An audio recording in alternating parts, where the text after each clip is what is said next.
How's it going, troops? Welcome back to a new video. We are checking out A War in Our Time, A Dark Future. A documentary that follows sort of the Swedish armed forces and their defence at the current situation of where the world is and where we could possibly look in the future. Check out the original video in the description. Please like, share and subscribe and comment below with what your thoughts are and what sort of videos you want to see in the future. But let's get into it. Undrar du också vad som händer när kriget kommer? Och kan det vara så att det redan är här?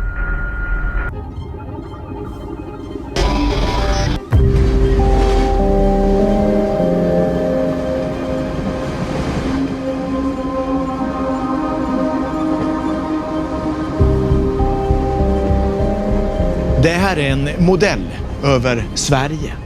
Här bor du och jag och snart 11 miljoner personer till.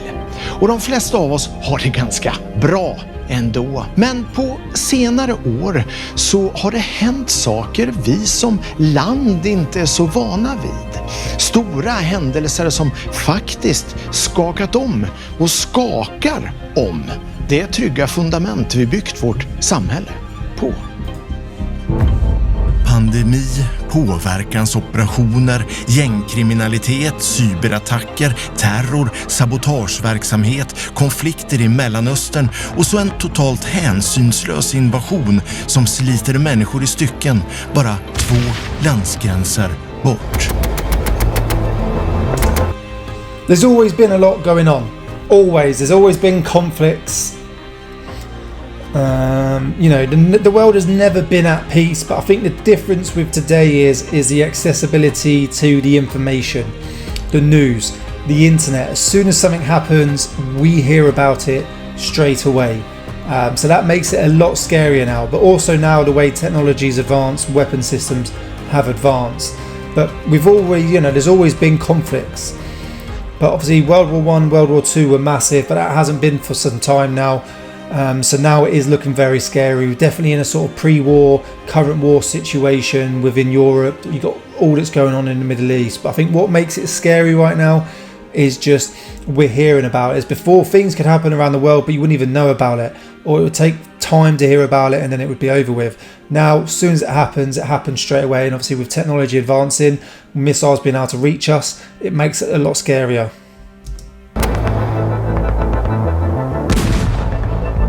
Man skulle kunna kalla det en perfekt storm.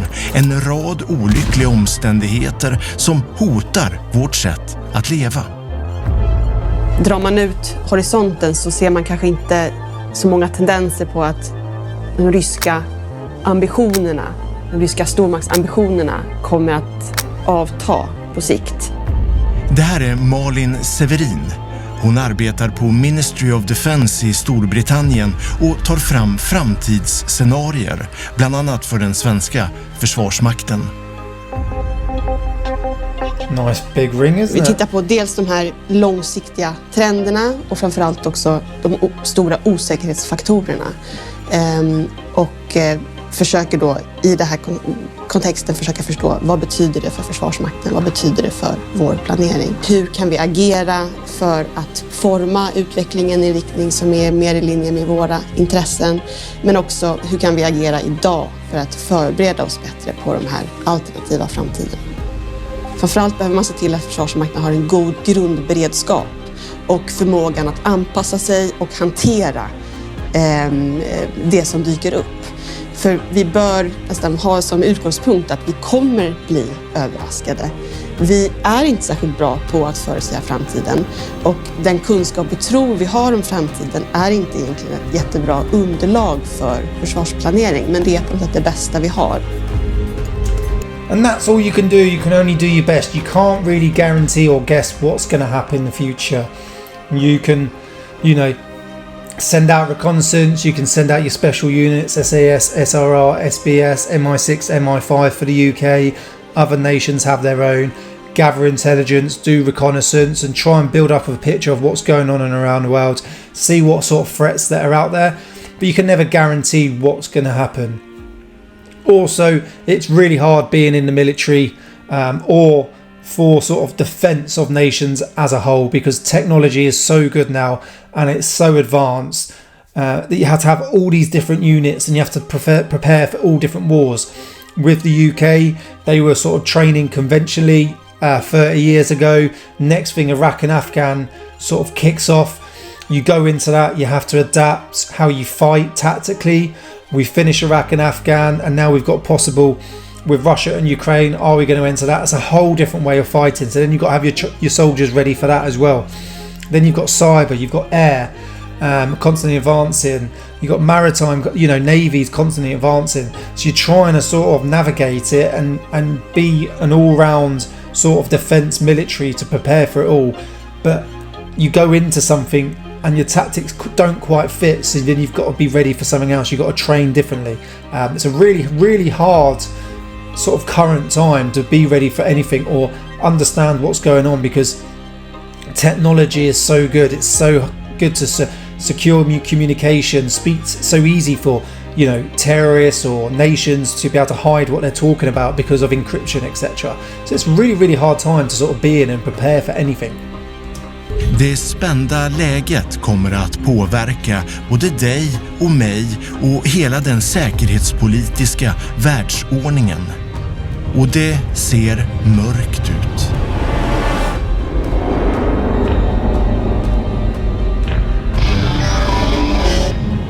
Men hur deppigt låter inte det där då? Vem skulle vilja göra oss någonting illa egentligen? Vi som är så snälla och fredsälskande som land. Faktum är att det händer märkliga saker med en intensitet som vi kanske inte har upplevt förut. Maybe, yes, things are happening in an intensity we may have not seen before, but it's also, once again, internet, news, technology, it's out there and more accessible. Ett kinesiskt fartyg med kopplingar till Ryssland misstänks för sabotage på kablar och ledningar på Östersjöns botten genom att släpa ankaret efter sig. Allvarliga hackerattacker mot svenska intressen och så stora påverkansoperationer riktade mot Sverige, för att nämna ett fåtal exempel. And what some people don't know is there is always things going on. So unless you've been in the military or some sort of defence, some sort of spy agency, intelligence agency, the actual population don't really understand what's going on. That our defences are most probably tested very regularly. Fighter jets sent near our sort of airspace to, check out our response times. People constantly trying to hack into our networks. It's happening all the time, but most people don't actually know about it. There's like terrorists being taken down by, special forces units within your nations. Constantly, there's attacks constantly being stopped, but people don't actually know about it. There's always things going on. It's quite scary if you sort of been in that world and understand it. How many sort of attacks or sort of people coming in to sort of test your responses actually happens. Olika typer av icke-militära operationer kan ske koordinerat för att ge förstärkande effekt. Och genomföra operationer samtidigt förstärker ju bara den psykologiska effekten som man vill uppnå med alla typer av icke-militära operationer.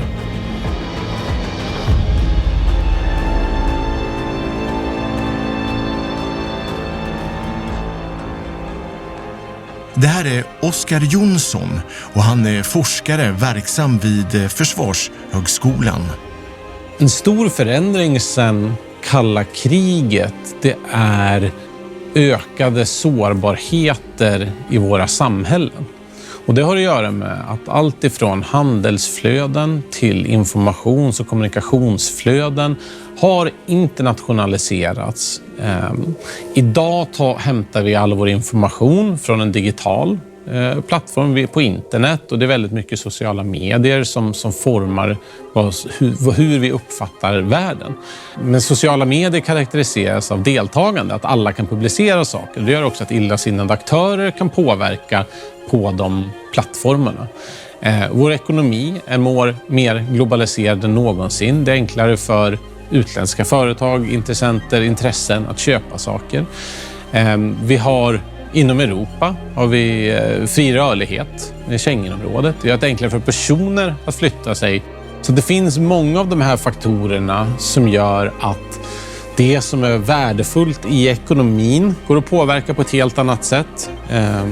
Under andra världskriget var det svensk järnmalm, medan idag är det innovation och kunskap som på olika sätt finns kodade i planer, patent och teknik som går att stjäla om du är en hacker som sitter någonstans på andra sidan jordkloten. This is what I said, everything's done by digital and data, and actually the most biggest threat in the world right now is cyber. Yes, you got nuclear, intercontinental missiles, supersonic missiles, we've got drones, but the biggest threat is cyber. You attack a cyber, you get through our defences, a nation will fall apart. People will fall apart. You know, you can send things to confuse people, false information. Honestly, it's the biggest threat out there right now.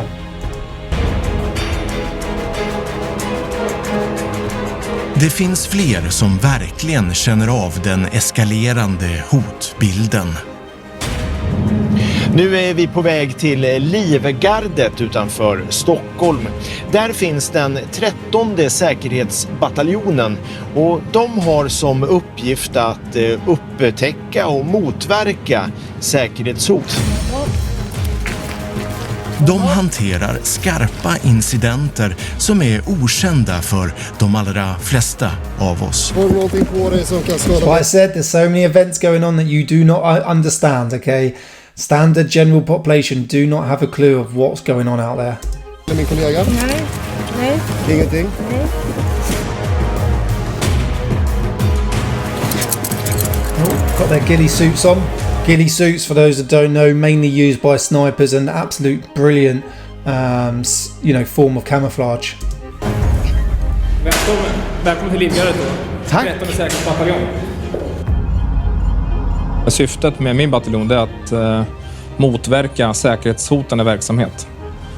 Det gör vi egentligen genom 4 stycken huvuduppgifter. Att dels då indikera säkerhetshotande verksamhet som kan då kopplas till någon verksamhet exempelvis som Försvarsmakten genomför som är skyddsvärd. Vi kan också skydda verksamhet och vi kan störa och bekämpa säkerhetshotande verksamhet genom olika metoder.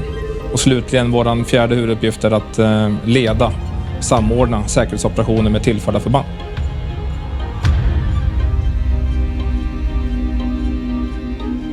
Jag hade önskat att mina barn inte skulle uppleva ett krig i Europa. Men nu står vi inför faktumet att vi har ett krig i Europa och situationen ser inte särskilt ljus ut.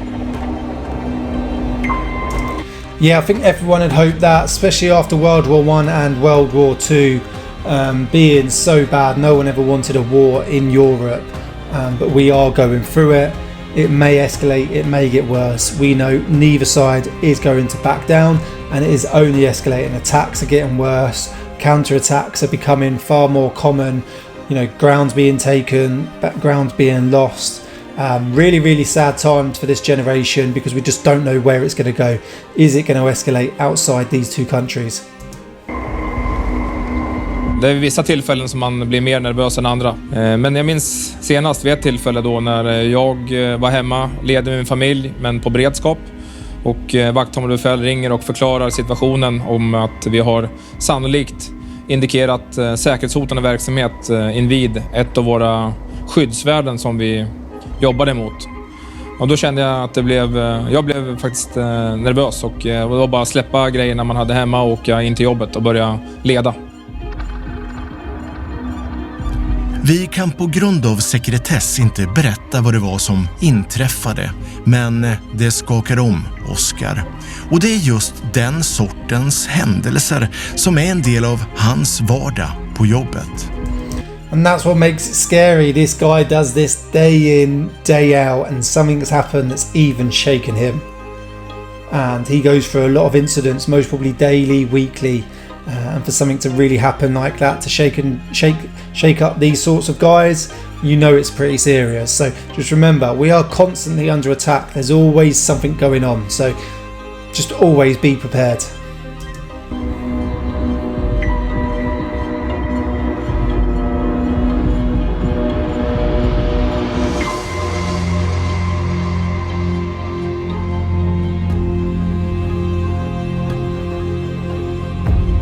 13:e säkerhetsbataljonen är väldigt viktig för att den ska störa fiendesidans specialförband och underrättelseförband som verkar i Sverige.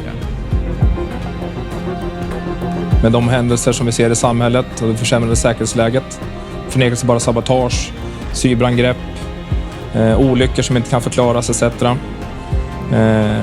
Samt även då ett väpnat angrepp i värsta fall. Och det kan ju också vara olika skeden där den här gråzonsproblematiken utgör det första skedet för att sedan då följas av ett väpnat angrepp.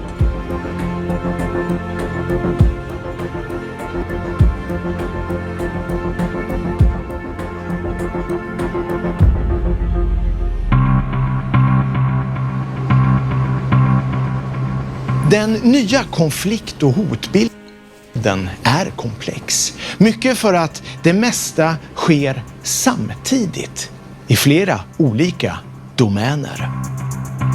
Hur försöker motståndaren att påverka och vilka tillvägagångssätt använder han sig av? Jag tror att det viktigaste sättet man kan förstå rysk strategi på är ett startup-tänk som är fail fast, fail cheap. Att man prövar en mängd olika saker och så ser man vad som får fäste. Ryssland har alltid de senaste 20 åren och längre därtill försökt få sin vilja genom alla de domäner som finns att spela på.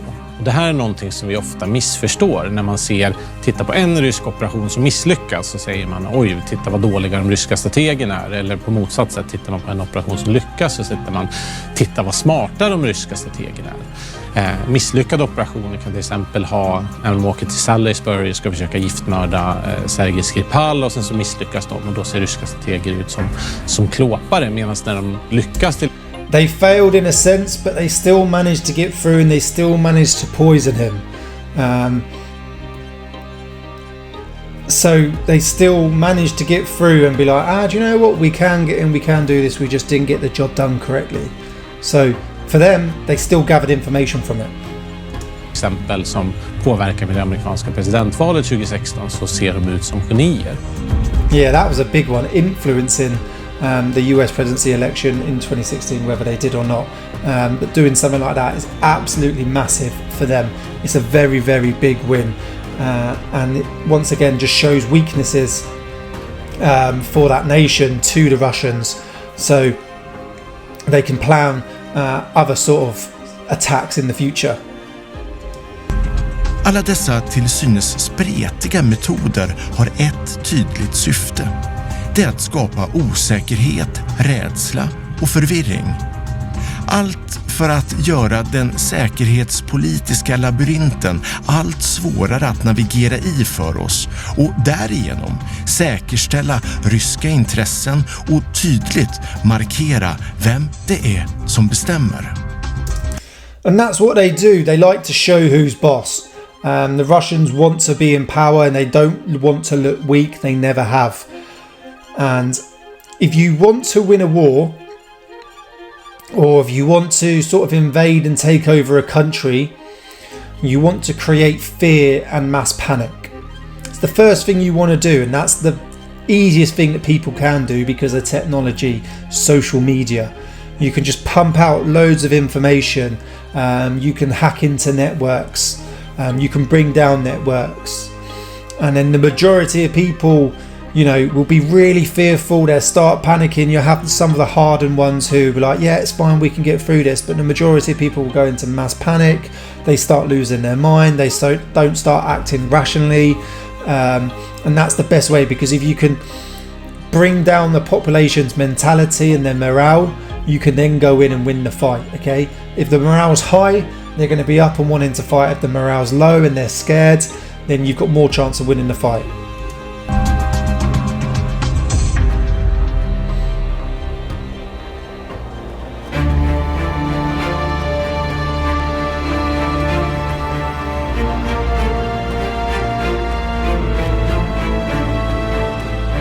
Tänk dig Sverige som en spröd porslinstallrik, så är kanske små sprickor och nugget redan där. Och man känner med tummen. Hela landet, din och min vardag, kommer att påverkas av det säkerhetspolitiska läget, vare sig vi vill det eller inte. Och det gäller att vi tillsammans gör allt i vår makt för att göra samhället så robust och resilient vi bara kan. Vi måste se till att tallriken Sverige även håller ihop under än större påfrestningar. I nästa avsnitt. Really good. I really enjoyed that in the video and really enjoyed the information that they put across in that. And I think so many people should watch this because it would open up their eyes to what's going on in the world and that everything is not always peaceful, that you've got a lot of people protecting you and sort of hiding you away from things so we don't go into fear, we don't go into mass panic and we don't get attacked. Things are always happening. Cyber attacks, testing our defences, testing our reaction times. It's constantly happening so they can build up a picture of our nation, of our military, of our defence, so they can possibly find any weak links. So just next time when people go, oh, we don't need the military, we don't need that, trust me, you do, okay? But thanks for watching and I'll see you in the next video.